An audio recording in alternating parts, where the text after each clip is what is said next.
یہ ہمارے اعمال ہیں، اعمال ہم نے راستے بھٹک دیے ہیں، آج ہماری پہچان ختم ہو گئی ہے، آج ہم نہ اپنے چہروں سے پہچانے جا رہے ہیں، نہ اپنی زبانوں سے پہچانے جا رہے ہیں، نہ اپنے کردار سے پہچانے جا رہے ہیں، نہ اپنے پہناوے سے ہم پہچانے جا رہے ہیں۔ اے مسلمانوں تمہیں کیا ہو گیا؟ ہمارا تو پہناوا کرتا پائجامہ اسلامی تھا، ہمارے چہرے پہ تو ٹوپی ہونا چاہیے، سروں پر کہاں چلی گئی؟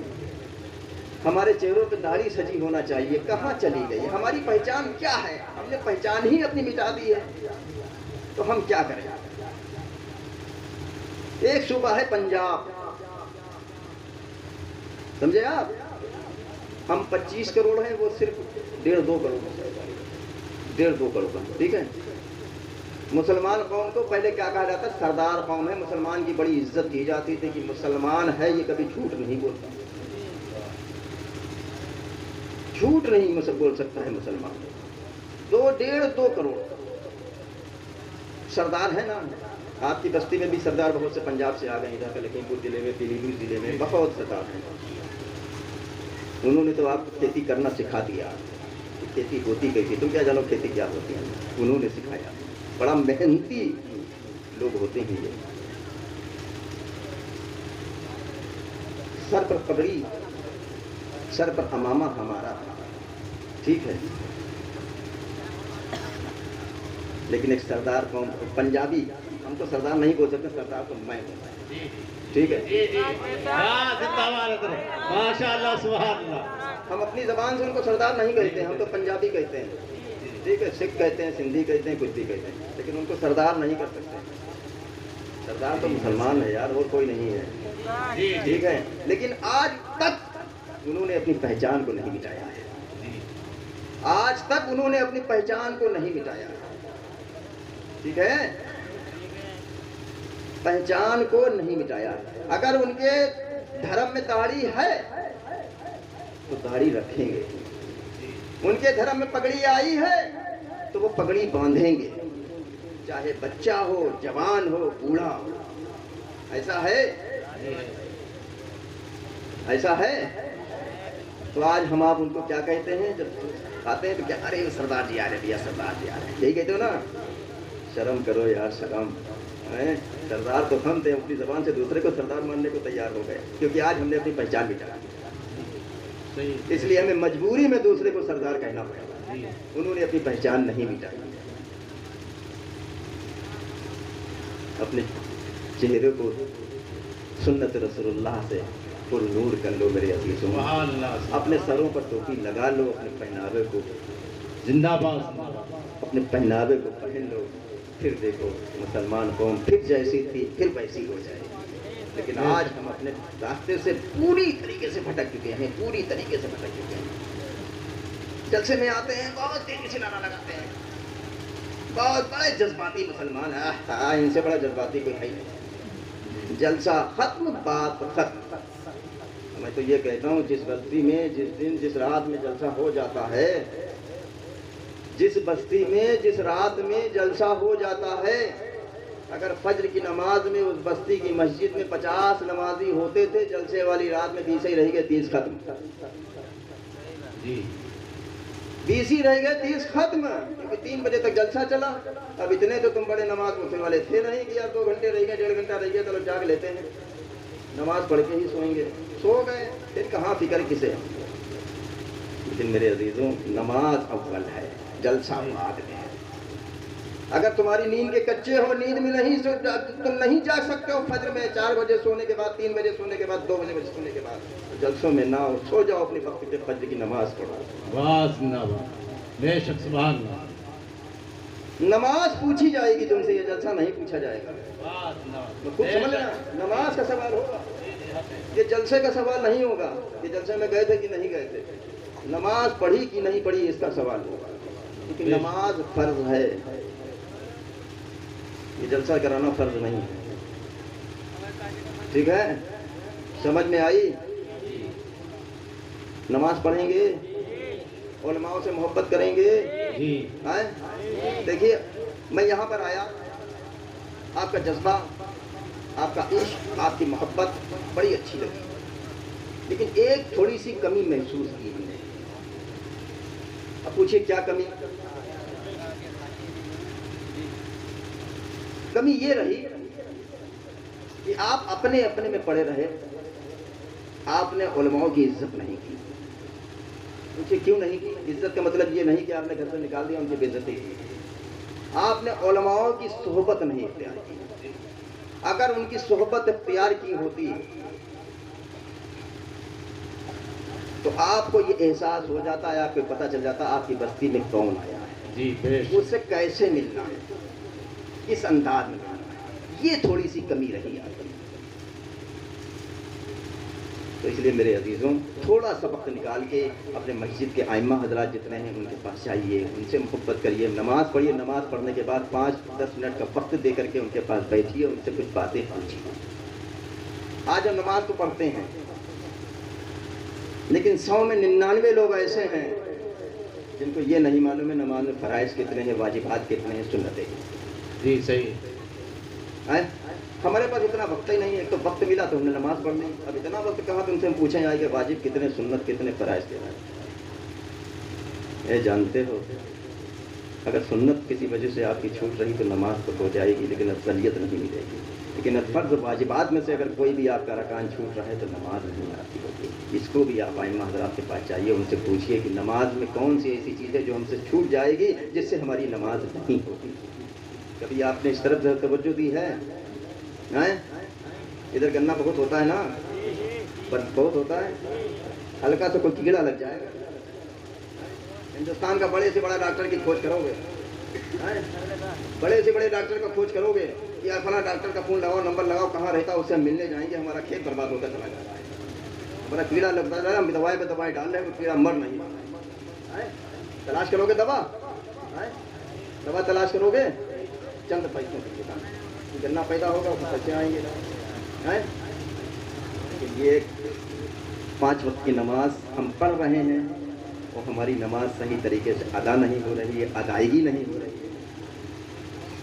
تو اگر 2-4-5 منٹ کا وقت نکال کے اماموں کے پاس, علماؤں کے پاس جا کر کے بیٹھ کر کے ان کے نماز کے بارے میں اور تمام معاملات کے بارے میں, غسل کے معاملے میں اور تمام ایسے معاملات ہیں روز مرہ کے کہ ہم پتہ نہیں کتنے ایسی باتیں کیا کرتے ہیں جس کا ہمیں احساس بھی نہیں ہوتا ہے. کچھ پوچھیے جا کر کے, ان کے پاس وقت دیجیے, ان سے پوچھیے کہ حضرت میں نماز پڑھتا ہوں, نماز میں کتنے واجبات ہیں, کتنی سنتیں ہیں, کتنے فرض ہیں, کتنے. اب دیکھیے آپ نماز جو پڑھیں گے نماز بھی آپ کو قبول, نماز تو ویسے قبول ہوگی. اللہ جو ہے نیت دیکھتا ہے, نیت, اللہ نیت دیکھتا ہے. لیکن اس کے ساتھ ساتھ میں اللہ نے یہ بھی تو کہا کہ جستجو کرو, علم حاصل کرو. یہ بھی ایک علم ہے. علم کے لیے کوئی عمر کی قید نہیں ہے کہ ہم 60 سال کے بڈھے ہوئے گئے اب ہم کیا کریں گے, ہم 80 سال کے ہو گئے ہم کیا کریں گے. نہیں, علم کے لیے کوئی عمر نہیں ہے. آپ کو جو باتیں نہیں معلوم ہے مسئلے مسائل کی, وہ علماء کے پاس جائیے, ان سے محبت کریے. ان سے محبت کرنے کے بعد ان سے پوچھیے کہ حضرت میں نماز پڑھتا ہوں, ہماری نماز ایک بار دیکھ لیجیے یا ہم کو بتا دیجیے کس طریقے سے کیسے کون سے ارکان ہمیں ادا کرنا ہے. ایسا کریں گے جی, علماء سے محبت کریں گے, اماموں کے پاس وقت دیں گے تھوڑا سا, بازاروں میں دیں گے کہ اماموں کے دیں گے. چائے کی چسکی پیو گے کہ امام صاحب کے پاس جا کے 10 روپے مسافہ کرو گے. بھائی چائے پیتے ہو جو امام صاحب کے وقت کبھی چلے جاؤ, حضرات السلام علیکم, کبھی مسافر میں 10 کا نوٹ دے دیا کرو یار. اماموں خوش, تم بھی خوش. 4 یار آ گئے, ایک چائے پینے گئے تھے, 4 دوست آ گئے, 4 چائے چلی گئی, 50 چلے گئے نا. یہ تو 50 کم ہوئے. امام صاحب کے پاس جاتے تھوڑی دیر کے لیے, ایک 10 کا نوٹ حضرت کے پاس جاتے, مسافہ کرتے ہیں, امام صاحب سے کچھ تھوڑی سی باتیں لیتے. امام صاحب نماز کا وقت ہو جاتا, مؤذن صاحب بھیا اللہ اکبر کی صدا بلند کرتے, آپ وضو کرتے, وہیں نماز پڑھتے, پھر دیکھیے آپ کو کیا ملتا ہے. سبحان اللہ, سبحان اللہ, زندہ باد. بازار کی چسکی جانے میں, بازار کی 10 روپے کی چائے پینے میں 10 کی جگہ پہ 50 گئے. اور جب امام صاحب کے پاس 10 لے کر کے گئے تھے آپ صرف, لیکن وہاں سے کیا لے کر کے آئے ہیں, اللہ کو بھی راضی کر کے آئے ہیں, سبحان اللہ کے رسول کو بھی راضی کر کے آئے ہیں, اور امام صاحب کو بھی خوش کر کے آئے ہیں. کرو گے اماموں سے محبت, علماؤں سے محبت کرو گے. مسجدیں کئے ہیں اس گاؤں میں, ایک, آبادی بہت ہے یار ماشاءاللہ گاؤں کے حساب سے. مسجد کم ہے، لیکن ایک ہی نہیں آباد کر پائے دوسرے تمہیں ضرورت ہی کہا ہے، ایک بھرو پھر دوسرے بارے میں سوچنا، سمجھ گئے؟ ایک جو بنیاد پڑھنے جا رہی ہے اور اس میں بڑھ چڑھ کے حصہ لیجیے آپ لوگ، ایسے مسجد نہیں بنے گی، مسجد ایسی بناؤ کہ آج